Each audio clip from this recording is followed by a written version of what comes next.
10ನೆಯ ಅಧ್ಯಾಯ ವಿಭೂತಿ ಯೋಗ. ಭಗವಂತನು ಹೇಳಿದನು, ಎಲೈ ಮಹಾಬಾಹು, ನನ್ನಲ್ಲಿ ಹೆಚ್ಚಿನ ಪ್ರೇಮವುಳ್ಳ ನಿನಗೆ ನನ್ನ ಪರಮ ರಹಸ್ಯವಾದ ಮತ್ತು ಮಹಾತ್ಮ್ಯ ಸಹಿತ ಮಾತನ್ನು ನಿನ್ನ ಹಿತಕ್ಕಾಗಿ ಇನ್ನೊಮ್ಮೆ ಹೇಳುವೆನು. ನನ್ನ ಉತ್ಪತ್ತಿಯನ್ನು ಅರ್ಥಾತ್ ಲೀಲೆಯಿಂದ ಪ್ರಕಟವಾಗುವುದನ್ನು ದೇವತೆಗಳಾಗಲಿ ಮಹರ್ಷಿಗಳಾಗಲಿ ಅರಿಯರು, ಏಕೆಂದರೆ ನಾನು ಎಲ್ಲ ವಿಧದಿಂದ ದೇವತೆಗಳ ಮತ್ತು ಮಹರ್ಷಿಗಳ ಅಧಿಕಾರಣನಾಗಿದ್ದೇನೆ. ನನ್ನನ್ನು ವಾಸ್ತವವಾಗಿ ಅಜನ್ಮ, ಅನಾದಿ ಮತ್ತು ಲೋಕಗಳ ಮಹಾನ್ ಈಶ್ವರನೆಂದು ತತ್ವತಃ ತಿಳಿಯುವ ಜ್ಞಾನಿಯಾದ ಮನುಷ್ಯನು ಎಲ್ಲ ಪಾಪಗಳಿಂದ ಮುಕ್ತನಾಗುತ್ತಾನೆ. ನಿರ್ಣಯ ಶಕ್ತಿ, ಯಥಾರ್ಥ ಜ್ಞಾನ, ಅಸಮ್ಮೂಢತೆ, ಕ್ಷಮೆ, ಸತ್ಯ, ಇಂದ್ರಿಯ ನಿಗ್ರಹ, ಮನೋನಿಗ್ರಹ, ಸುಖ ದುಃಖ, ಉತ್ಪತ್ತಿ ಪ್ರಳಯ, ಭಯ ಅಭಯ, ಅಹಿಂಸೆ, ಸಮತೆ, ಸಂತೋಷ, ತಪಸ್ಸು, ದಾನ, ಕೀರ್ತಿ ಅಪಕೀರ್ತಿ ಇಂತಹ ಅನೇಕ ಪ್ರಕಾರದ ಪ್ರಾಣಿಗಳ ಭಾವಗಳು ನನ್ನಿಂದಲೇ ಉಂಟಾಗುತ್ತವೆ. 7 ಮಹರ್ಷಿಗಳು, ಅವರಿಗಿಂತಲೂ ಹಿಂದೆ ಆಗಿ ಹೋದ 4 ಸನಕಾದಿಗಳು ಹಾಗೂ ಸ್ವಯಂಭುವ ಮೊದಲಾದ 14 ಮನುಗಳು, ಇವರೆಲ್ಲ ನನ್ನಲ್ಲಿ ಭಾವವುಳ್ಳವರಾಗಿ ನನ್ನ ಸಂಕಲ್ಪದಿಂದಲೇ ಉತ್ಪನ್ನರಾಗಿದ್ದಾರೆ. ಈ ಜಗತ್ತಿನಲ್ಲಿರುವ ಸರ್ವ ಪ್ರಜೆ ಇವರದ್ದೇ ಆಗಿದೆ. ನನ್ನ ಈ ಪರಮೈಶ್ವರ್ಯ ರೂಪಿ ವಿಭೂತಿಯನ್ನು ಮತ್ತು ಯೋಗಶಕ್ತಿಯನ್ನು ತತ್ವತಃ ತಿಳಿದವನು ನಿಶ್ಚಲವಾದ ಭಕ್ತಿ ಯೋಗದಿಂದ ಯುಕ್ತನಾಗುತ್ತಾನೆ ಎಂಬುದರಲ್ಲಿ ಯಾವುದೇ ಸಂಶಯವಿಲ್ಲ. ವಾಸುದೇವನಾದ ನಾನೇ ಸರ್ವ ಜಗತ್ತಿನ ಉತ್ಪತ್ತಿಗೆ ಕಾರಣನಾಗಿದ್ದೇನೆ ಮತ್ತು ನನ್ನಿಂದಲೇ ಇಡೀ ಜಗತ್ತು ವರ್ತಿಸುತ್ತಾ ಇದೆ. ಹೀಗೆ ತಿಳಿದುಕೊಂಡು ಶ್ರದ್ಧಾ ಭಕ್ತಿಯಿಂದ ಕೂಡಿದ ಬುದ್ಧಿವಂತರಾದ ಭಕ್ತರು ಪರಮೇಶ್ವರನಾದ ನನ್ನನ್ನೇ ಭಜಿಸುತ್ತಾರೆ. ನಿರಂತರವಾಗಿ ನನ್ನಲ್ಲೂ ಮನಸ್ಸನ್ನು ತೊಡಗಿಸಿರುವ ಮತ್ತು ನನ್ನಲ್ಲೇ ಪ್ರಾಣಗಳನ್ನು ಅರ್ಪಿಸಿರುವ ಭಕ್ತರು ನನ್ನ ಭಕ್ತಿಯ ಚರ್ಚೆಯಿಂದ ತಮ್ಮಲ್ಲಿ ನನ್ನ ಪ್ರಭಾವವನ್ನು ತಿಳಿಸಿಕೊಡುತ್ತಾ, ಹಾಗೆಯೇ ಗುಣ ಮತ್ತು ಪ್ರಭಾವ ಸಹಿತ ನನ್ನ ಕಥಾ ಕೀರ್ತನೆಯನ್ನು ಮಾಡುತ್ತಾ ನಿರಂತರ ಸಂತುಷ್ಟರಾಗುತ್ತಾರೆ ಹಾಗೂ ವಾಸುದೇವನಾದ ನನ್ನಲ್ಲೇ ಸದಾಕಾಲ ರಮಿಸುತ್ತಾರೆ. ನಿರಂತರವಾಗಿ ನನ್ನ ಧ್ಯಾನಾದಿಗಳಲ್ಲಿ ತೊಡಗಿರುವ ಹಾಗೂ ಪ್ರೇಮದಿಂದ ಭಜಿಸುವ ಭಕ್ತರಿಗೆ ನಾನು ನನ್ನನ್ನು ಪಡೆಯುವಂತಹ ತತ್ವಜ್ಞಾನ ರೂಪ ಯೋಗವನ್ನು ಕರುಣಿಸುತ್ತೇನೆ. ಎಲೆ ಅರ್ಜುನ, ಅವರನ್ನು ಅನುಗ್ರಹಿಸಲಿಕ್ಕಾಗಿ ಅವರ ಅಂತಃಕರಣದಲ್ಲಿ ಸ್ಥಿತನಾದ ನಾನೇ ಅವರ ಅಜ್ಞಾನದಿಂದ ಉಂಟಾದ ಅಂಧಕಾರವನ್ನು ಪ್ರಕಾಶಮಯ ತತ್ವಜ್ಞಾನ ರೂಪಿ ದೀಪದಿಂದ ಇಲ್ಲವಾಗಿಸುತ್ತೇನೆ.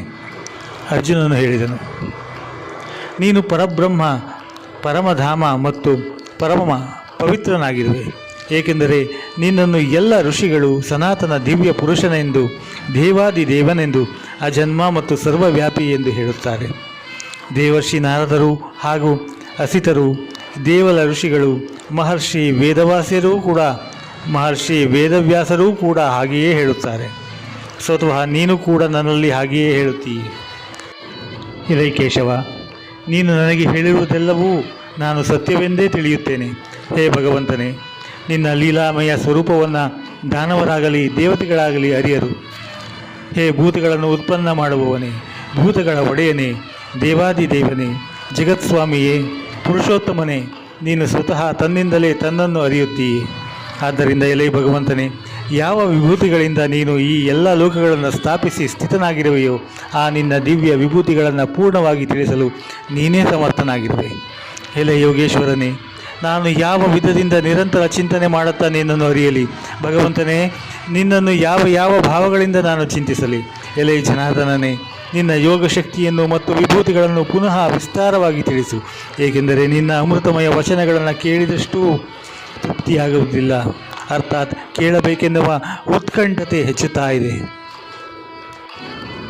ಭಗವಂತನು ಹೇಳಿದನು, ಎಲೈ ಕುರುಶ್ರೇಷ್ಠ, ಈಗ ನಾನು ನನ್ನ ದಿವ್ಯ ವಿಭೂತಿಗಳಲ್ಲಿ ಮುಖ್ಯವಾದವುಗಳನ್ನು ನಿನಗೆ ಹೇಳುವೆನು, ಏಕೆಂದರೆ ನನ್ನ ವಿಸ್ತಾರಕ್ಕೆ ಕೊನೆಯೇ ಇಲ್ಲ.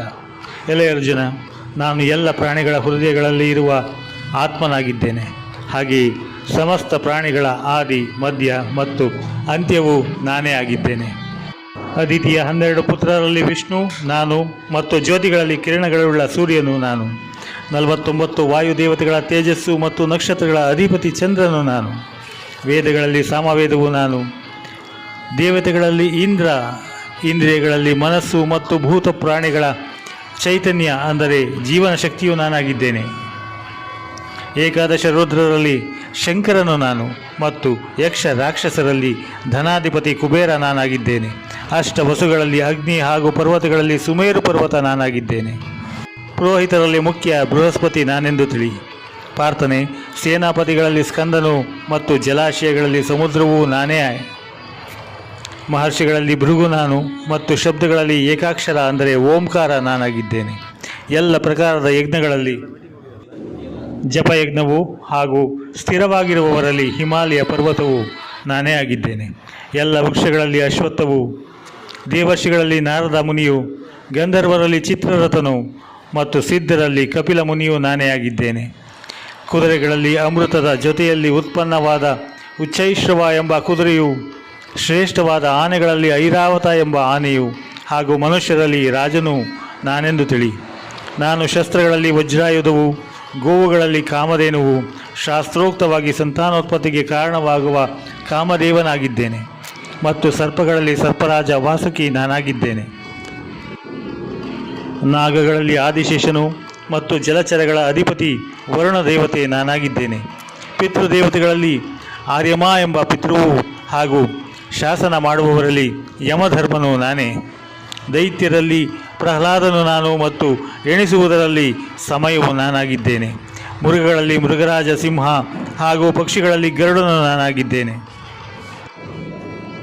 ನಾನು ಪವಿತ್ರಗೊಳಿಸುವವರಲ್ಲಿ ವಾಯುವು ಮತ್ತು ಶಸ್ತ್ರಧಾರಿಗಳಲ್ಲಿ ಶ್ರೀರಾಮನು, ಮೀನುಗಳಲ್ಲಿ ಮೊಸಳೆಯು ಹಾಗೂ ನದಿಗಳಲ್ಲಿ ಭಾಗೀರಥಿ ಗಂಗೆ ನಾನಾಗಿದ್ದೇನೆ.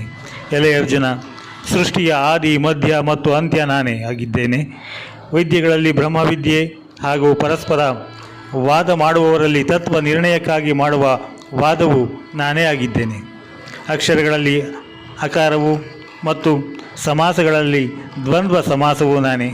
ಅಕ್ಷಯ ಕಾಲ ಅಂದರೆ ಕಾಲಕ್ಕೂ ಮಹಾಕಾಲನು, ಹಾಗೆಯೇ ಎಲ್ಲೆಡೆ ಮುಖವುಳ್ಳ ವಿರಾಟ್ ಸ್ವರೂಪನು, ಎಲ್ಲರ ಧಾರಣೆ ಪೋಷಣೆ ಮಾಡುವವನು ನಾನೇ ಆಗಿದ್ದೇನೆ. ಎಲ್ಲರನ್ನು ನಾಶ ಮಾಡುವ ಮೃತ್ಯು ಮತ್ತು ಉತ್ಪನ್ನವಾಗುವವರ ಉತ್ಪತ್ತಿಗೆ ಕಾರಣನೂ ನಾನೇ ಆಗಿದ್ದೇನೆ. ಹಾಗೆಯೇ ಸ್ತ್ರೀಯರಲ್ಲಿ ಕೀರ್ತಿ, ಶ್ರೀ, ವಾಕ್, ಸ್ಮೃತಿ, ಮೇಧ, ಧೃತಿ, ಕ್ಷಮೆ ನಾನೇ ಆಗಿದ್ದೇನೆ. ಗಾಯನ ಮಾಡಲು ಯೋಗ್ಯವಾದ ಶ್ರುತಿಗಳಲ್ಲಿ ಬೃಹತ್ ಸಾಮವು ನಾನೇ. ಹಾಗೆಯೇ ಛಂದಸ್ಸುಗಳಲ್ಲಿ ಗಾಯತ್ರಿ ಛಂದಸ್ಸು ನಾನು. ತಿಂಗಳುಗಳಲ್ಲಿ ಮಾರ್ಗಶೀರ್ಷವು, ಋತುಗಳಲ್ಲಿ ವಸಂತ ಋತುವು ನಾನಾಗಿದ್ದೇನೆ. ಕಪಟ ಮಾಡುವುದರಲ್ಲಿ ಜೂಜು ಮತ್ತು ಪ್ರಭಾವಶಾಲಿ ಪುರುಷರ ಪ್ರಭಾವವು ನಾನೇ. ಜಯಶಾಲಿಗಳ ಜಯವೂ ನಾನಾಗಿದ್ದೇನೆ.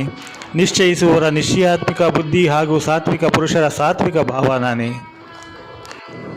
ವೃಷ್ಟಿ ವಂಶೀಯರಲ್ಲಿ ನಿನ್ನ ಮಿತ್ರ ವಾಸುದೇವನಾದ ನಾನು. ಪಾಂಡವರಲ್ಲಿ ಧನಂಜಯ ಅಂದರೆ ನೀನು. ಮುನಿಗಳಲ್ಲಿ ವೇದವ್ಯಾಸರು ಮತ್ತು ಕವಿಗಳಲ್ಲಿ ಶುಕ್ರಾಚಾರ್ಯ ಕವಿ ನಾನೇ ಆಗಿದ್ದೇನೆ. ದಂಡಿಸುವವರ ದಂಡ ಅಂದರೆ ದಮನ ಮಾಡುವ ಶಕ್ತಿಯು ನಾನೇ. ವಿಜಯ ಇಚ್ಛೆಯುಳ್ಳವರ ನೀತಿಯು ಗುಪ್ತವಾಗಿಡಲು ಯೋಗ್ಯವಾದ ಭಾವಗಳ ರಕ್ಷಕ ಮೌನ ಮತ್ತು ಜ್ಞಾನವಂತರ ತತ್ವಜ್ಞಾನವೂ ನಾನೇ ಆಗಿದ್ದೇನೆ. ಎಲೆ ಅರ್ಜುನ, ಎಲ್ಲ ಭೂತಗಳ ಉತ್ಪತ್ತಿಯ ಕಾರಣವೂ ನಾನೇ ಆಗಿದ್ದೇನೆ, ಏಕೆಂದರೆ ನನ್ನಿಂದ ರಹಿತವಾದ ಚರಾಚರ ಪ್ರಾಣಿ ಯಾವುದೂ ಇಲ್ಲ. ಎಲೈ ಪರಂತಪನೆ, ನನ್ನ ದಿವ್ಯ ವಿಭೂತಿಗಳಿಗೆ ಕೊನೆಯೇ ಇಲ್ಲ.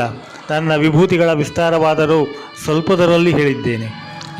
ಯಾವುದು ಐಶ್ವರ್ಯಯುಕ್ತ, ಕಾಂತಿಯುಕ್ತ ಮತ್ತು ಶಕ್ತಿಯುಕ್ತ ವಸ್ತುಗಳಿವೆಯೋ ಅವನ್ನ ನೀನು ನನ್ನ ತೇಜಸ್ಸಿನ ಅಂಶದ ಅಭಿವ್ಯಕ್ತಿ ಎಂದೇ ತಿಳಿ. ಎಲೆ ಅರ್ಜುನ, ಇದಲ್ಲದೆ ಇದಕ್ಕಿಂತ ಹೆಚ್ಚೆಚ್ಚು ತಿಳಿಯುವುದರಿಂದ ನಿನಗೆ ಯಾವ ಪ್ರಯೋಜನವೂ ಇಲ್ಲ. ನಾನು ಈ ಜಗತ್ತನ್ನು ನನ್ನ ಯೋಗಶಕ್ತಿಯ ಕೇವಲ ಒಂದಂಶದಿಂದ ಧರಿಸಿಕೊಂಡಿದ್ದೇನೆ.